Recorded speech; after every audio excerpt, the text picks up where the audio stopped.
Okay, brace yourself, boys and girls. We are in for a ride. So, a couple things. This whole side should be sealed, and not just what we call roofing cement, a lot of people call tar.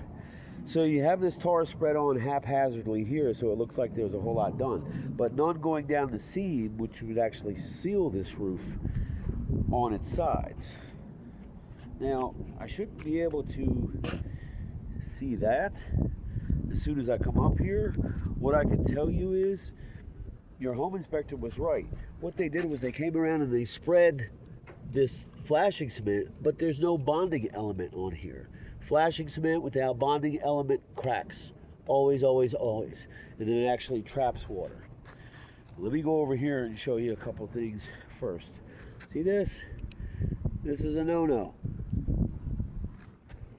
This right here is done incorrectly. They ran the rubber up, they just spread some cement, but you can see there's no bonding fabric here. It's paper thin.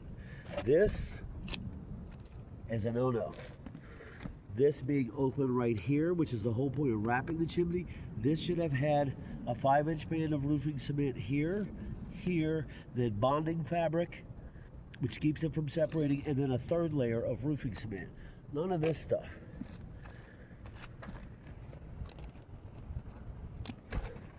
What is this? So your chimney's open. Side of your roof is open. The corners are done. Again, why this should have been sealed shut completely and entirely. Same thing over here. You don't have to be a roofer to know that this is not a good roof. And quite frankly, that's why this is supposed to be sealed. The perimeter. Over here, same thing again.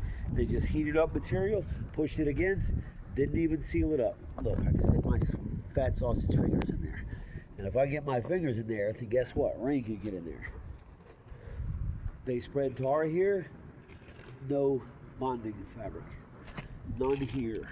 None here. This is a key element because water is going to sit here just to the natural slope of the roof. But in the winter, it'll turn to ice, and ice will find its way into those open seams.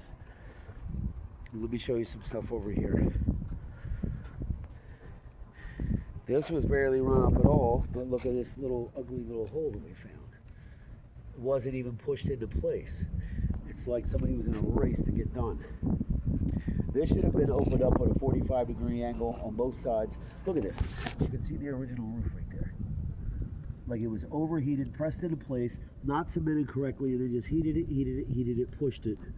When what should have happened was open it up, ran a nice piece of rubber in there first, bring it up onto the sides, feather it, and then bring the walls down on top of it. Instead, you just cut it, overheated it, pushed it into place, and hope for the best, which is not so great for homeowners. A pinhole here. So yes, the cement looks fresh, the material looks like it's on. But again, your home inspector was correct. Look at this. See this slit here? This is loose. This wasn't put on correctly. Somebody did not know what they were doing. That's going to trap water, and that'll separate these. This should have been run underneath, and there should have been a cap sheet over top of this, because this is going uphill, and this will separate without roofing cement and bonding fabric and roofing cement on it, and then you're going to have problems. This, I don't want to show you this, but somebody needs to. Look at this. You didn't even cover the leakable parts. This right here. As a matter of fact, with it just heated and pushed into place, it'll trap water, which will become its own problem.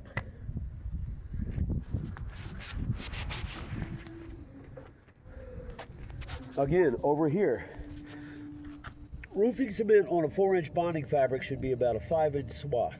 This is 3 inches here and 2 inches here, which tells you that there's no bonding fabric, which tells you as soon as it gets cold, all this is going to separate and open up. The same way that this is doing already. Your home inspector was correct. There's no bleed on this seam.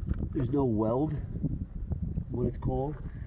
what happens is you roll the sheets of rubber out, you do a weld lap system, which makes it all one solid piece of rubber, which makes your house impenetrable by precipitation. But when the seams are not done correctly, then you can lift them up with a twig. Anything you can do or see here, water is also going to find. Looks like somebody was just in a hurry to get done, or did the best they could and had no idea what to do. Look at this. Some cement here, and it stops here. Crucial point. Water is going to come right down here and into your home. This is also going to trap water. This is going to trap water. Over here, you're not going to believe this. Hold on to your seatbelts. Let me show you this. You don't have to be a roofer to know that that's not ideal either. This, anything that I can lift up with an old dead stick, Mother Nature's going to have no problem finding her way underneath. So, yeah.